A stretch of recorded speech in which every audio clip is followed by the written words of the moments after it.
கச்சத்தீவு அருகே மீன்பிடித்த ராமேஸ்வரம் மீனவர்கள் 22 பேர் கைது. 4 படகுகளையும் சிறைபிடித்து இலங்கை கடற்படையினர் அட்டூழியம்.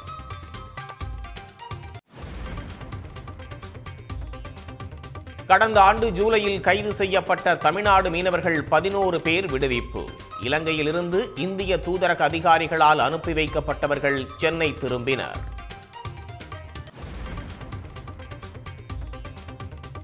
சட்டமன்ற தேர்தல் நெருங்குவதால் அடுத்த மாதம் 3 முறை தமிழ்நாடு வருகிறார் பிரதமர் மோடி.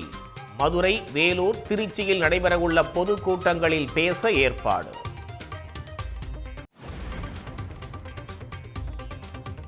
தாவேகாவுடன் பல கட்சிகள் கூட்டணி பேச்சுவார்த்தை நடத்துவதாக நாஞ்சில் சம்பத் பேட்டி. தேசிய கட்சியும் மாநில கட்சியும் கூட்டணிக்கு வரும் என்றும் சூசகம்.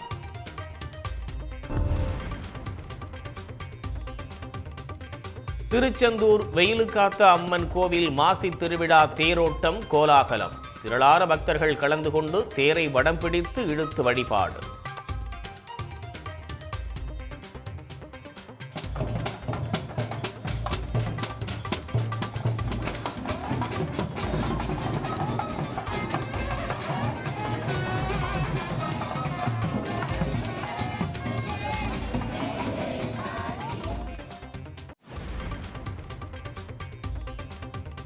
மயிலாப்பூரில் உள்ள முண்டகக்கண்ணியம்மன் கோயில் பறக்கும் ரயில் நிலையத்தில் பழுதான லிப்டில் சிக்கி தவித்த 11 பெண்களை பத்திரமாக மீட்ட தீயணைப்புத் துறையினர். வேடச்சந்தூர் அருகே வேட்டை நாய்களுடன் திடீரென்று சாலை மறியலில் ஈடுபட்டவர்களால் பரபரப்பு. சிவராத்திரியை ஒட்டி பாரம்பரியமாக நடைபெறும் வேட்டைக்கு அனுமதி மறுக்கப்பட்டதற்கு எதிர்ப்பு.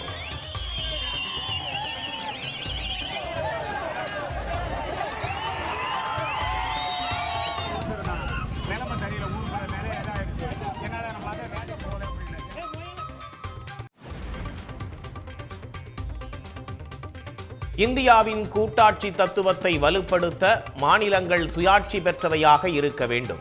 ஒன்றிய மாநில அரசு உறவுகள் குறித்து ஆய்வு செய்த குரியன் ஜோசப் தலைமையிலான குழு பரிந்துரை. மாநில சுயாட்சியை உறுதி செய்ய அரசியலமைப்பு சட்டத்தில் திருத்தம் செய்ய முதலமைச்சர் மு.க.ஸ்டாலின் வலியுறுத்தல். எத்தனை காலம்தான் ஒன்றியம் கொடுக்கும் இடத்திலும் மாநிலங்கள் வாங்கும் இடத்திலும் இருப்பது என கேள்வி. திமுக கூட்டணியில் தொகுதி பங்கீடு பேச்சுவார்த்தை நடத்த குழு அமைத்தது மார்க்சிஸ்ட் கட்சி. மாநில செயலாளர் பே. சண்முகம் தலைமையில் 4 பேர் கொண்ட குழு அமைப்பு. RSS கூட்டத்தை தமிழ்நாட்டில் நுழையவிடக் கூடாது என வைகோ வலியுறுத்தல். திடீரென்று கட்சி தொடங்கி வீரவசனம் பேசுவதாக விஜய் குறித்தும் விமர்சனம்.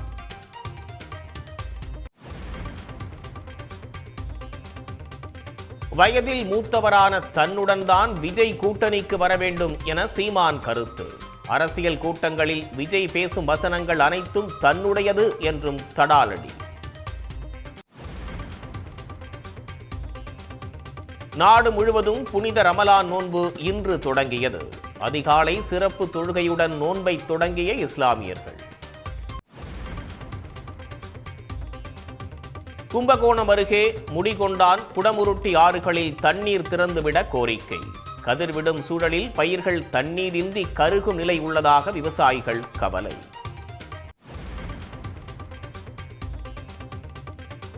தமிழ்நாடு அரசின் கல்வி சுற்றுலாவில் மலேசியா சென்று திரும்பிய பட்டுக்கோட்டை மாணவர்கள். சக மாணவர்கள் பேண்ட் வாத்தியம் இசைத்து உற்சாக வரவேற்பு.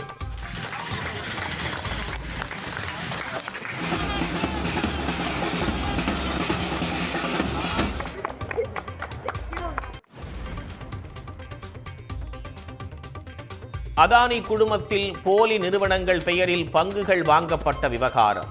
நாடாளுமன்ற கூட்டுக்குழு விசாரணையை பிரதமர் தடுத்து விட்டதாக காங்கிரஸ் குற்றச்சாட்டு. இந்தியா கூட்டணிக்கு தேசிய அளவில் மு.க.ஸ்டாலின் தலைமை தாங்க உத்தவ் தாக்கரே அழைப்பு. ஒருமித்த கருத்துடன் ஒரு தலைவரின் கீழ் இயங்குவது அவசியம் என்றும் கருத்து. டெல்லி ஏஐ உச்சி மாநாட்டு கண்காட்சியிலிருந்து வெளியேற்றப்பட்ட நொய்டா கல்கோத்தியா பல்கலைக்கழகம் சீன தொழில்நுட்பத்தில் உருவான ரோபோட்டிக் நாயை காட்சிப்படுத்தியதற்காக பகிரங்க மன்னிப்பு கோரியது.